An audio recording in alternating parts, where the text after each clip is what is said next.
deixa para lá, nós vemos lá aquele de corpo inteiro lá e nós compreendemos como que ele é. Amém, meus irmãos? Depois eu mando esse vidinho lá no grupo, que eu acho que vai dar para ver nitidamente como que funciona.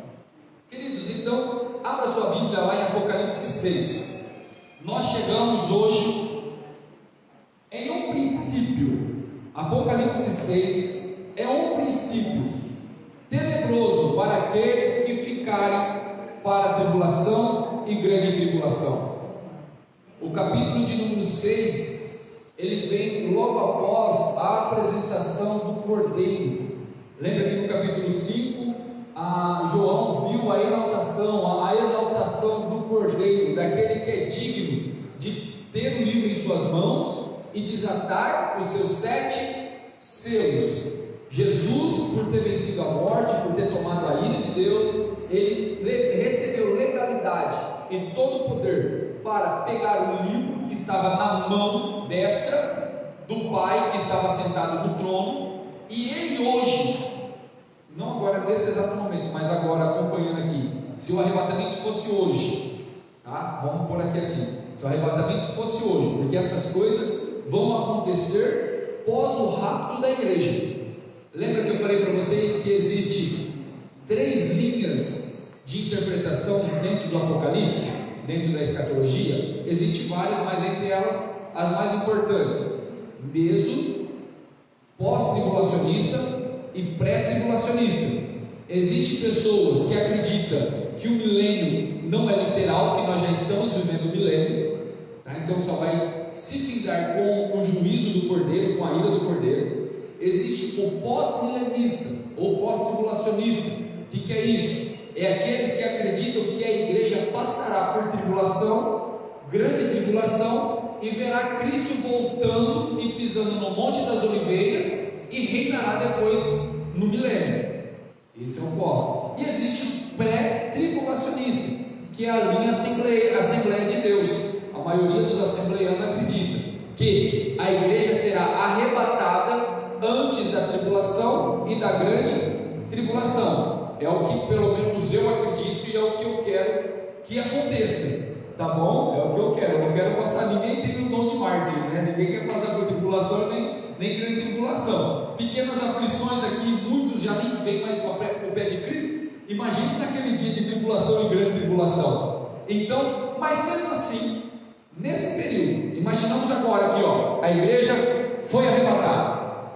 Isso daqui não é para a igreja, isso daqui vai ser para quem ficar para a tribulação e grande tribulação. O que vai acontecer nesse período? A Bíblia fala que Jesus se levantará e começará a desatar os 7 selos. Nós lemos aqui hoje, não lemos os 7. Vocês repararam que nós só lemos até o 6º selo? Porque no 7º selo, que vai estar lá no capítulo 8, no capítulo 8, só lá no capítulo 8, que vai abrir o 7º selo. Dentro desse último selo soará mais 7 trombetas. Então, irmãos, só para você já ficar consciente, quem ficar na tribulação e grande tribulação vai ser terrível. Vai ser terrível. Vai ser terrível para quem? Para aqueles que não conheciam a Cristo, porque vão passar por períodos de aflição, e muito pior para aqueles que estavam na igreja hoje, mas que viviam com o pé no mundo. Muito pior para aquele filho do crente que ouvia sua mãe falando: filho, vem para a igreja, serve a Cristo, se arrepende dos seus pecados. Muito pior para o pastor, sabe aquele pastor que rota a santidade em cima do púlpito e que vive com um pensamento mundano, com um pensamento na prostituição, com o ego lá em cima, que quer passar por cima dos outros? Vai ser muito pior para esse. Sabe aquele lá que anda com um pé lá e o outro no carro, que fica assim, que nem a igreja de Laodiceia, nem frio nem quente, que fica ali no meio do muro? Ah não, deixa para amanhã eu vou para a igreja, amanhã eu volto a Cristo. Sabe aquele camarada que sempre arruma uma desculpa? Coitado dele. E naquele período, a igreja não vai estar nem aí para isso. O momento de se preocupar é agora. O momento de se consertar com o teu irmão no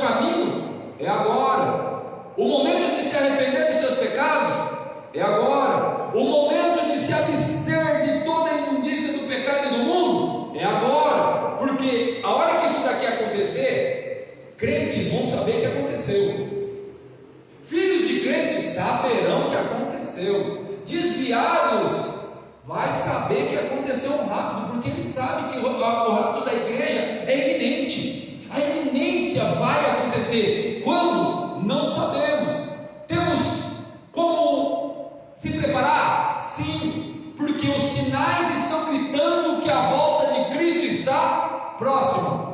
Qual é o momento? Mais uma vez, não sabemos. Mas que vai acontecer? Isso vai. E se não acontecer, problema de quem não está preparado, porque eu estou preparado para acontecer e para não acontecer.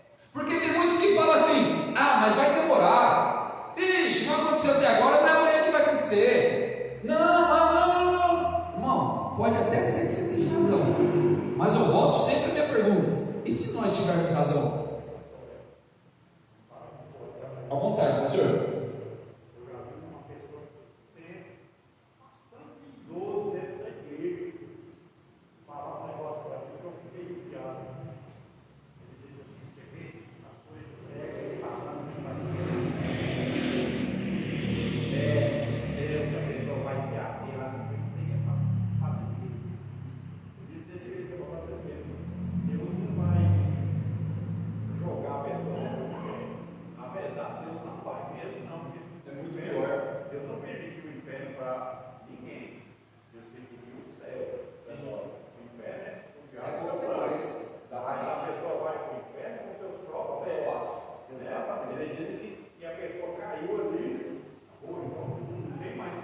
Exatamente.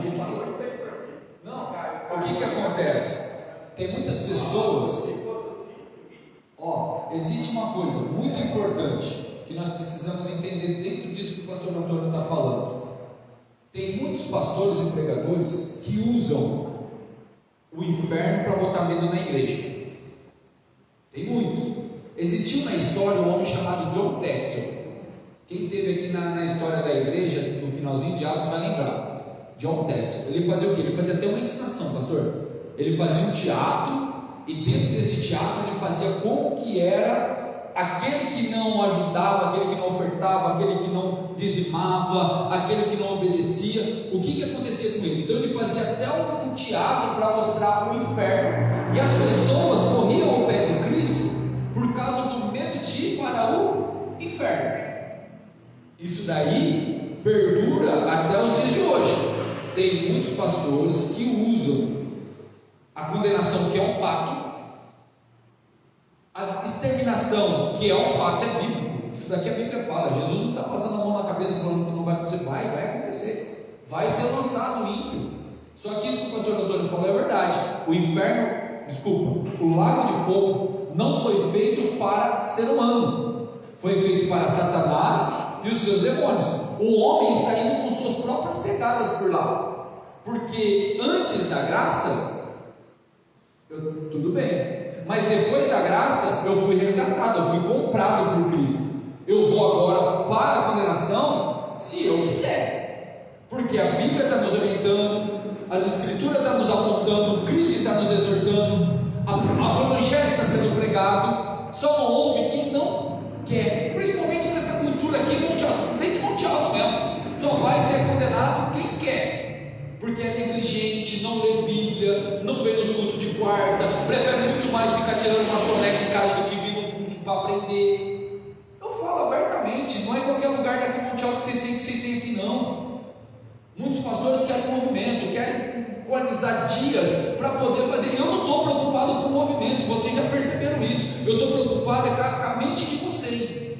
Vocês entendam uma coisa: ninguém sirva a Deus por medo de ir para o inferno, porque se servir a Deus por medo de ir para o inferno, já está com o passo mais perto do que você imagina. Sirvam a Deus por aquilo que Ele é, por amor, por aquilo que Deus já fez por você. O que Ele já fez por você? Te livrou dessa condenação que é iminente, te livrou da certeza da condenação. Deus está te dando a chance de você hoje não participar desses selos que serão abertos, porque esses selos que serão abertos vai ser coisa terrível para os filhos da desobediência, para os filhos da ira do Senhor. E aqui é onde o filho chora, onde vem. É aqui que Mamona estrala, como dizem aí os poetas dessa cultura contemporânea que nós temos. A Mamona estrala aqui, que chega até a fazer barulho, porque aqui não tem como você falar assim: oh Deus, eu vou pela dor agora. Não, aqui literalmente é pela dor, porque não tem mais graça. Aqui literalmente, eu já expliquei isso, mas volto a revoltar. Sabe aquela posição? Aquele que não vem pelo amor, vem pela dor. Não, meu filho vai vir pela dor. Irmão, esquece, hoje não é dor, hoje é graça. Você pode vir aqui faltando um braço e uma perna aqui assim, ó. Ai, Deus me chacoalhou, me trouxe pela dor. Não, irmão, isso é amor ainda. Dor vai ser nesse período aqui, ó. Dor vai ser nesse período. A Bíblia fala, a Bíblia garante que coisas terríveis que nunca aconteceram na terra vão acontecer. Vão acontecer. Ou nós acreditamos nisso, ou nós ficamos de bobeira mesmo. Vamos brincar aí e vamos flertar com o mundo.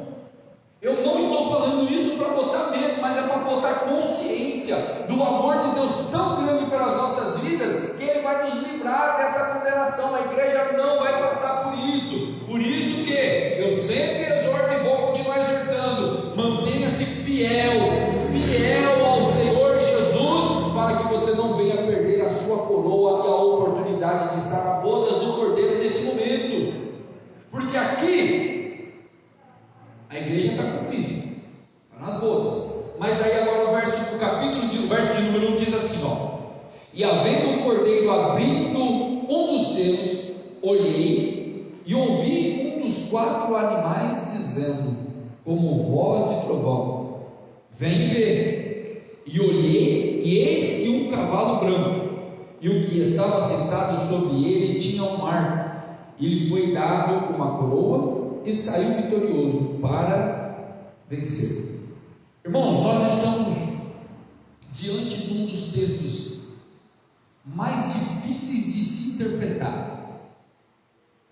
Existem no mínimo 4 posições de quem é esse cavaleiro branco. Existem no mínimo 4, ou podemos até afirmar que existe 4. Dentre essas 4, 2 eu sou balançado, 2 eu rejeito, mas 2 eu sou balançado.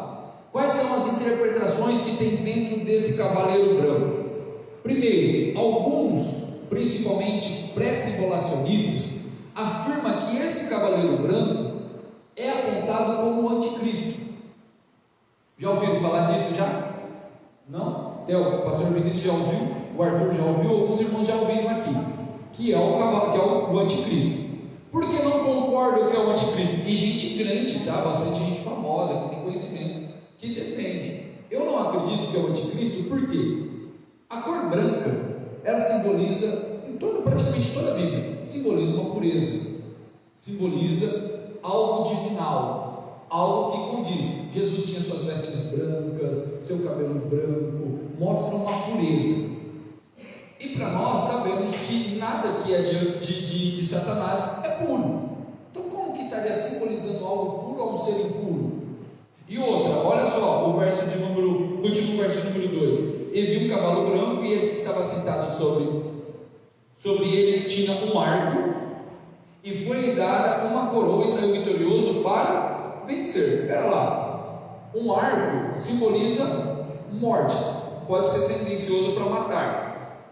Saiu vitorioso para vencer? O anticristo não vai vencer, ele vai ser derrotado. O anticristo ele vai inaugurar o lago de fogo junto com o falso profeta. Então eu particularmente descarto essa possibilidade de ser o anticristo. Isso que eu estou fazendo uma coisa bem simplória. Quem defende tem muitos outros argumentos, mas eu vou trazer aqui bem rápido só para os irmãos entenderem. Outra possibilidade, que é o próprio Senhor Jesus, que vai estar montado nesse cavalo branco. Eu também não concordo. Por quê? Porque o próprio Senhor Jesus é o que está desatando os selos. É Ele mesmo que está abrindo o selo, é Ele mesmo que está dando voz de comando, é Ele mesmo que está, Ele já não precisa mais sair ali para essa finalidade. Qual é a outra possibilidade? Pode ser em um contexto de guerra. Antigamente, um general que ia sair à guerra, quem saía a primeira guerra era o seu general montado em um cavalo branco. mostrando, ele se destacava por ele ser o general que era. E na sequência de uma guerra vem o que? Morte, destruição, fome. Então há uma grande interpretação que fala que esse cavalo branco é simbolizado por um general de guerra. Agora, de qual lado eu não sei, possivelmente do lado da destruição. Lembrando que quem vai mandar a destruição para a terra é Satanás? Não, é o próprio Cristo.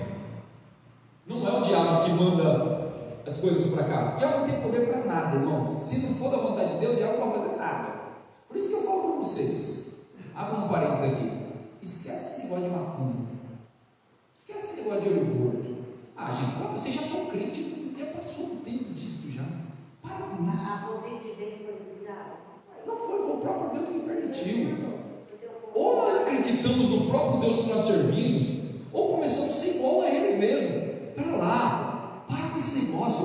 Irmão, macumba existe? Eu acredito que existe. Espíritos malignos existem? Não tenho um pico de dúvida disso daí.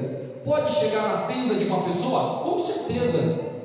Mas na tenda de um crente, não estou falando meia pataca não, estou falando de um crente, de um que sinceramente confia no Deus que diz servir. Estou falando de um crente que não fica com o pé lá e o outro cá não, é um crente que se cair endemoniado aqui agora, ele não precisa nem fazer barulho, sai, cai, acabou. Estou falando de um crente assim, um crente que é fiel. E nós já passamos da idade já de sermos crentes fiéis, não passamos já? Quantos aqui tem um ano de fé? Todo mundo aqui já tem mais de um ano de fé? Glória a Deus por isso. Então todo mundo já é maduro aqui espiritualmente. A Bíblia fala que contra o bichinho de Jacó não existe encantamento. Balaão foi pago para soprar encantamento contra o povo de Deus. Só que quando ele ia soprar maldição, não saía maldição, saía o quê? Palavras de bênção. Porque o povo, o homem e a mulher que serve fielmente Cristo Jesus, não existe encantamento, porque está guardado debaixo das asas do Onipotente, e debaixo dessas asas ele descansa. Ele coloca as suas finanças, o seu matrimônio, o seu trabalho, não murmura. Irmão, você sabia que murmuração é feitiçaria? Você sabe o que é lepra? Lepra não é uma doença física, biblicamente falando. Lepra é literalmente um pecado, e o pecado vem pela língua, pela murmuração, pela maldizência, pela fofoca, pelo diz que me diz, pela ingratidão. Aí a pessoa se enche de murmuração, e entenda isso, nasce dentro dele uma idolatria. Aí ele precisa ver um anjo, aí ele precisa ver um milagre para acreditar em Deus. Aí ele começa a idolatrar várias coisas, porque, como eu disse e vou sempre repetir, eu só mostro que eu tenho fé quando Deus não me responde. Porque quando Deus me responde, já concretizou aquilo que eu esperava. Mas quando Deus não me responde, eu me mantenho fiel, firme, é aí que eu mostro que eu tenho fé. Quando a casa está caindo, quando está tudo desmoronando, mas eu não arrego o pé da presença de Deus, é aí que eu mostro que eu tenho fé. É aí que eu mostro a característica de Cristo na minha vida, a fidelidade. E quando eu tenho isso, e sou agradecido, e não fico murmurando, eu não crio dentro de mim uma raiz de idolatria, porque idolatria não é adorar as coisas, a idolatria nasce dentro do sentimento. A idolatria não está em copo d'água, a idolatria não está numa imagem, a idolatria não está num carro, a idolatria não está no filho, não está no trabalho, não, a idolatria nasce dentro de um sentimento, dentro de um desejo. A idolatria nasce dentro de nós. O homem é tendencioso a idolatrar. E por isso Deus vem falando: fuja disso,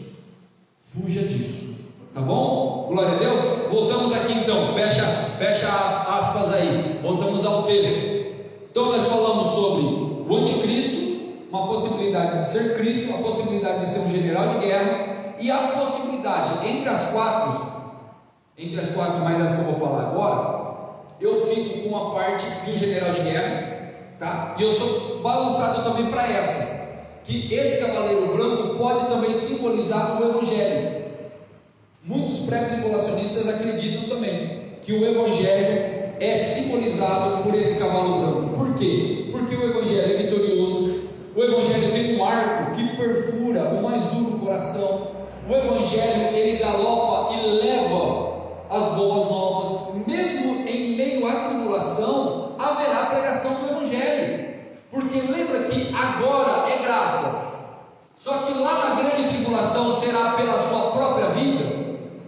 Haverá lá naquele momento de tribulação e grande tribulação, duas testemunhas que estarão falando do amor de Cristo. Lá na tribulação haverá salvação? Sim. Pastor, mas a salvação não é só para agora? Não.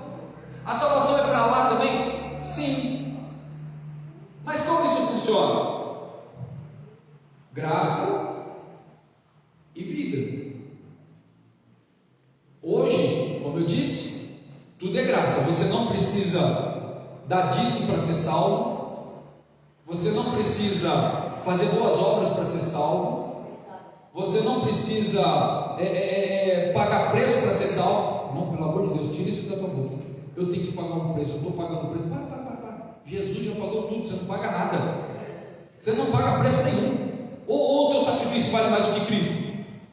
Ou foi insuficiente o preço que Cristo pagou pelas nossas vidas? Então hoje nós não pagamos preço para nada. Nós sofremos aflição por aquilo que nós mesmos plantamos, pela nossa desobediência ou até mesmo pela obediência. Nós sofremos aflição, mas não pagamos preço. Jesus já pagou tudo. Então tudo hoje é graça. Mas a igreja foi arrebatada, e agora nós estamos nesse período de vida. Aquele que querer se salvar terá que dar a sua própria vida por preço. Agora sim será pelas obras. E aquele que morrer dentro da tribulação e da grande tribulação, pelo Evangelho que também será pregado, ele vai para onde? No capítulo 7, semana que vem, se der tempo, nós vamos falar sobre isso, que ele vai para debaixo do trono. Até mesmo no capítulo 6 já é falado isso. Nós já vamos falar sobre isso daí. Mas quem morrer na grande tribulação e depois, e na tribulação e grande tribulação, vão para debaixo do trono. Só que eu faço uma pergunta, porque tem muitas pessoas que falam assim: se eu ficar agora lá na grande tribulação, eu vou dar um jeitinho e vou ser salvo. Eu vou lá, vou negar lá a minha própria vida lá e vou ser salvo.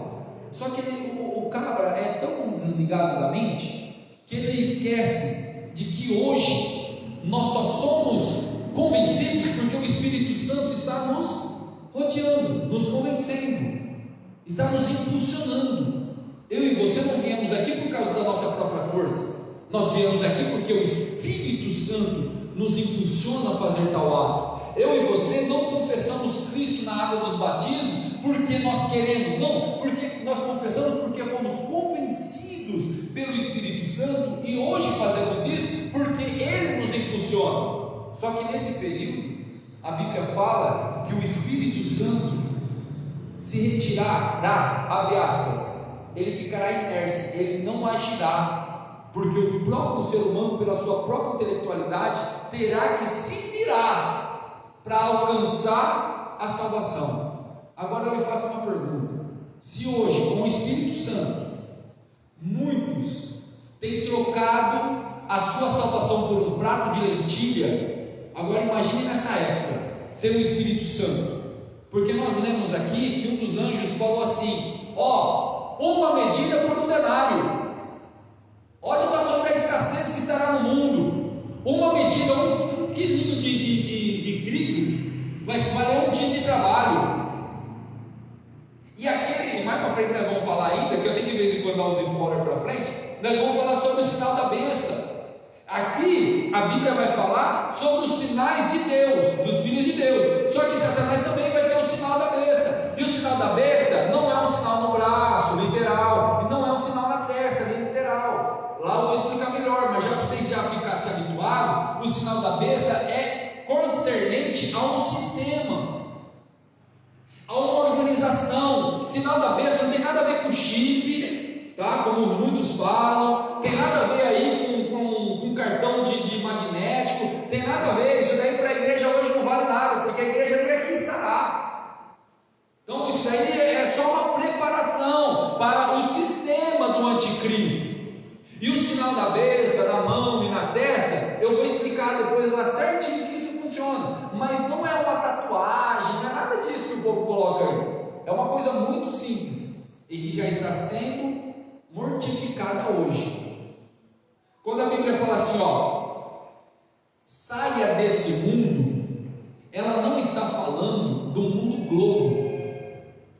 Ela não está falando do mundo floresta, mar, vida. Não, ele está falando de mundo sistema. Quando nós falamos de mundo, é uma amplitude de uma coisa. Vamos lá. Mundo da criança, tudo que se deriva à criança. Mundo do futebol, tudo que roda e permeia o futebol. Mundo de Satanás, tudo que permeia e roda ao sistema satânico. É esse tipo de mundo que a Bíblia está falando para nós nos abstermos. Fuja da aparência do mal, fuja do sistema pecaminoso, fuja desse sistema. E é isso que a Bíblia tem falado aqui para nós não nos alicerçarmos com o mundo, com o sistema. Para quê? Para que nós não ficamos morno, acostumado com aquilo que vai ser uma destruição, aquilo que vai destruir. E aqui nesse período de tribulação, o Evangelho ainda vai ser pregado. Só que aí continua a pergunta: se com graça, amor e paz não querem, será que em aflição, tribulação vão querer? Será que não vão se entregar rapidamente ao sistema corrupto? Porque nós estamos esquecendo que haverá 3 anos de falsa paz, 3 anos e meio de falsa paz. O que é isso? Por exemplo, quem fez escola dominical já aprendeu isso daqui, mas vale a pena lembrar. Um exemplo: a igreja é arrebatada. Sabe aquela mansão que o pastor Antônio Cruz tem? Aquela mansão linda, maravilhosa, que se vender dá para comprar 5 casas. Viu? Sabe aquela mansão que ele tem? Ele não vai precisar mais daquela casa. Aquilo lá irmão, tenta isso já de uma vez. A casa que você tem não vale nada. Vai queimar no fogo. Vai virar um torrão. Vai queimar no fogo. A Bíblia está falando isso. Vai virar torrão. Então não se apega com isso não. Cuide, zere, labute, conquiste e tal, mas sem apego, porque se nós formos arrebatados, isso daí vai ficar. Então vai, a casa do pastor Antônio ficou lá. Aí, não só do pastor Antônio, vai ser como a areia da praia que vai deixar a terra. É muitas pessoas, por isso que a Bíblia fala que naquele dia haverá muita surpresa, porque talvez aquela pessoa que você acha que ia subir, não subiu, mas aquele que você acha que não ia subir, subiu. Então vai ter muita surpresa. É o que eu falo, não julgue salvação. Aquela pessoa foi salva. Espera lá, você não é Deus, você não tem o dom da onisciência para saber. Aí o pastor Antônio subiu, todos nós subimos, só se nós contarmos aqui, são mais de 30 casas. Então 20 casas daqui, se cada um tiver uma casa, por exemplo. Nós subimos, todas essas casas ficou. O anticristo vai fazer o quê? Vai começar um governo unificado. Um governo aonde ele vai cessar com a fome, vai cessar com a falta de moradia, porque ele pega o crente e o não crente pela ganância. Ele pega pela ganância. Muitas pessoas vêm para Cristo, sabe por quê? Para conseguir a casa própria,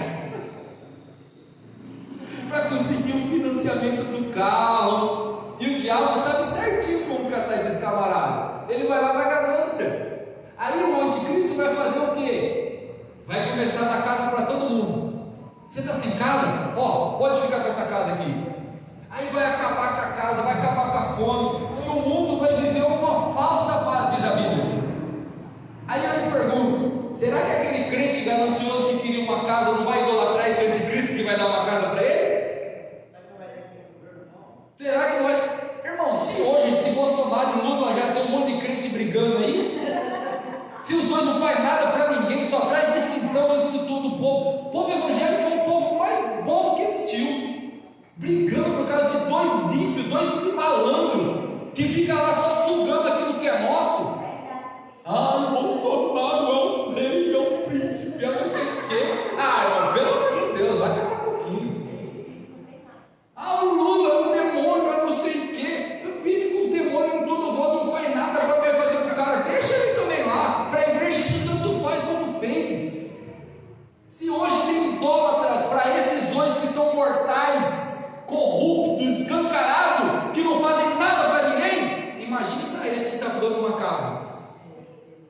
está dando uma conta no banco, que está suprindo a necessidade. A pergunta continua: será que o Evangelho vai converter esse?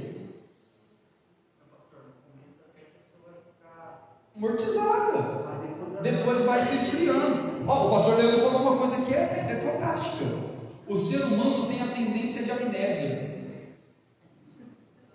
Tem tendência de amnésia, esquece fácil a fácil. Você já foi ajudado, não foi? Quantas vezes você já lembrou do que você foi ajudado? Você já ajudou alguém, não ajudou? Quantas vezes aquela pessoa que foi ajudada já lembrou disso? Um machucado. Quantos já sofreu um acidente aqui? Quem sofreu um acidente de bicicleta, moto, carro, ou sofreu um trauma, ele vai lembrar da sensação.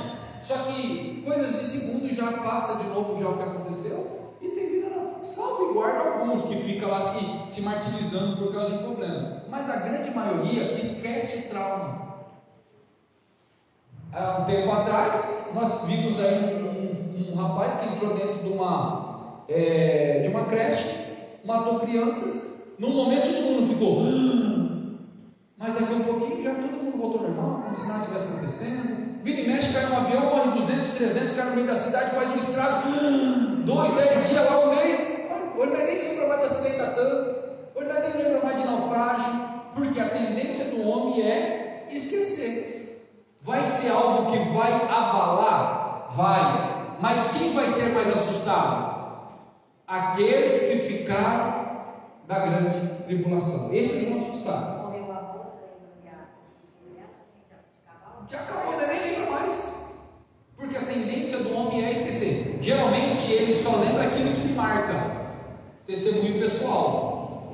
Lembra, uma vez eu falei aqui, eu até às vezes fui taxado de chato. Mas eu acho que vale a pena relembrar isso. Eu falei assim, que o teu testemunho não me salva. Quantos lembram disso? E não salva mesmo.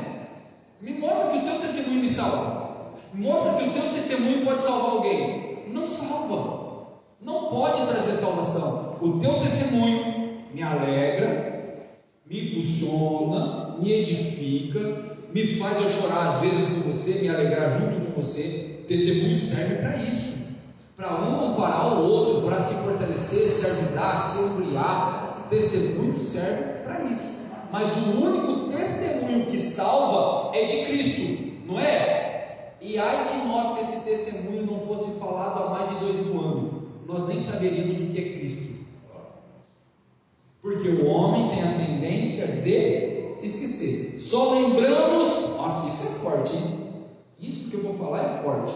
Só lembramos do sacrifício de Jesus por causa da ceia. Você acha que Jesus não sabia da nossa familiaridade? Não sabia que nós íamos esquecer rapidinho?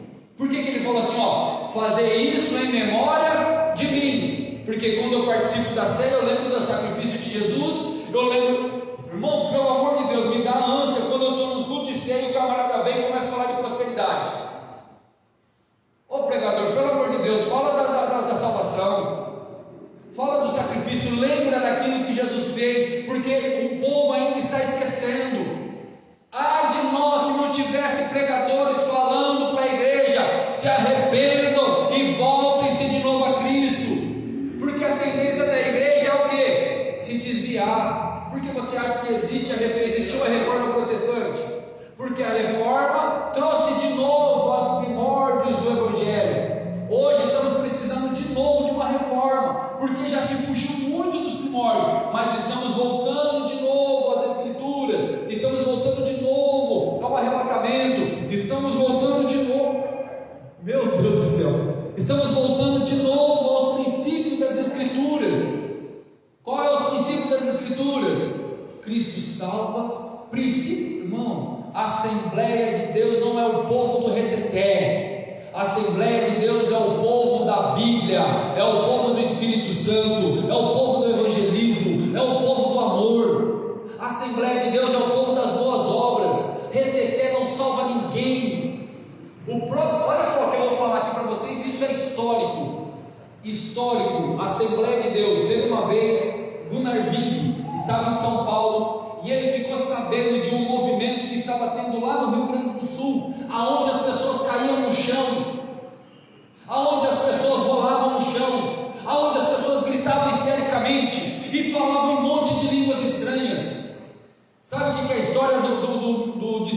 pioneiros diz, está escrito, isso é histórico, nosso pai, pai da igreja, da Assembleia de Deus, fala que ele saiu de São Paulo, foi até no sul, e lá ele viu o que estava acontecendo, e no final daquilo que ele viu que estava acontecendo, a história fala que ele levantou e falou assim: irmãos, fuja disso, porque isso não tem nada de Bíblia. Não se acanhe a esses movimentos, porque isso não traz salvação. Está escrito, os nossos pais da Assembleia de Deus disse isso.